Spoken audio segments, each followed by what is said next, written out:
Iran യുദ്ധത്തിന് തന്നെ പുതുതായി പുറത്തുവരുന്ന സാറ്റലൈറ്റ് ചിത്രങ്ങൾ പഠനവിധേയമാക്കുമ്പോൾ ഇറാൻ അമേരിക്കയെ നേരിടാൻ കൂടുതൽ കരുത്താർജിക്കുന്നതായി മനസ്സിലാക്കുന്നുവെന്നാണ്.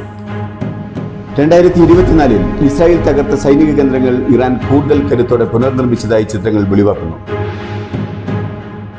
തെഹ്റാനിൽ നിന്ന് ഏകദേശം 30 കിലോമീറ്റർ തെക്ക് കിഴക്കായി സ്ഥിതി ചെയ്യുന്ന പാർച്ചിൻ ഇറാനിലെ ഏറ്റവും രഹസ്യപരമായ സൈനിക കേന്ദ്രങ്ങളിലൊന്നാണ്. പാർച്ചിൻ സൈറ്റ് 20 വർഷങ്ങൾക്ക് മുമ്പ് ആണവായുധ പരീക്ഷണങ്ങളുമായി ബന്ധപ്പെട്ടിരുന്നതായി പാശ്ചാത്യ ഇന്റലിജൻസ് ഏജൻസികൾ ആരോപിച്ചിട്ടുണ്ട്. അവിടെ 2024 ഇസ്രായേൽ ആക്രമണം നടത്തിയതിനു ശേഷം ചെലഗാൻ 2 എന്നറിയപ്പെടുന്ന ഒരു നിർമ്മാണ പ്രക്രിയ നടന്നതായി അമേരിക്കയിലെ institute of science and international security report ചെയ്യുന്നു. ഇത്രയും രഹസ്യവും സുരക്ഷിതവുമായുള്ള പ്രവർത്തനങ്ങൾ ഇറാൻ ആണവായുധങ്ങൾ സ്വായത്തമാക്കാനുള്ള ശ്രമത്തിന്റെ ഭാഗമായും പാശ്ചാത്യർ വിലയിരുത്തുന്നു. ചെലഗാൻ 2 എന്നതുകൊണ്ട് അവർ കണക്കാക്കുന്നത് പോർച്ചയിലെ സൈനിക കേന്ദ്രങ്ങളെ ശക്തമായ കോൺക്രീറ്റ് കവചങ്ങൾ കൊണ്ട് മറച്ച് അതിനു മുകളിൽ മണ്ണിട്ട് നികത്തിയിരിക്കുന്ന സുരക്ഷാ സംവിധാനത്തെയാണ്.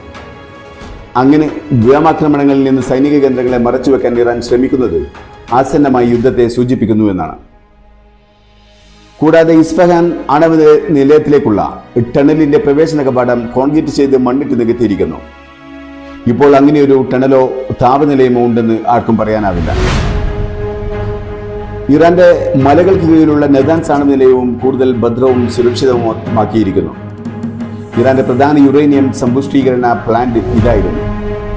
ഇതെല്ലാം സൂചിപ്പിക്കുന്ന ഇറാൻ ഏതു നിമിഷവും ഒരു ആക്രമണം പ്രതീക്ഷിക്കുകയും തിരിച്ചടിക്കായി പൂർണ്ണ സജ്ജരായിരിക്കുന്നു എന്നുള്ളതുമാണ്.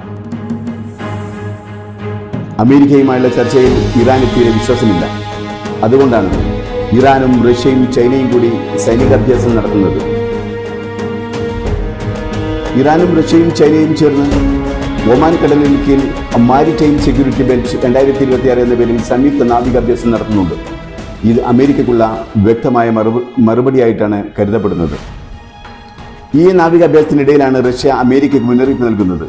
ഇറാൻ ആക്രമിച്ചാൽ അതൊരു വല്ലാത്ത തീക്കളിയായിരിക്കുമെന്നും പശ്ചിമേഷ്യയിലാകെ ആ തീ ആളിപ്പടരുമെന്നുമാണ്. അതിനർത്ഥം രണ്ടും കൽപ്പിച്ച് റഷ്യ ഇറാന്റെ കൂടെ യുദ്ധസജ്ജമാണ് എന്നാണ്.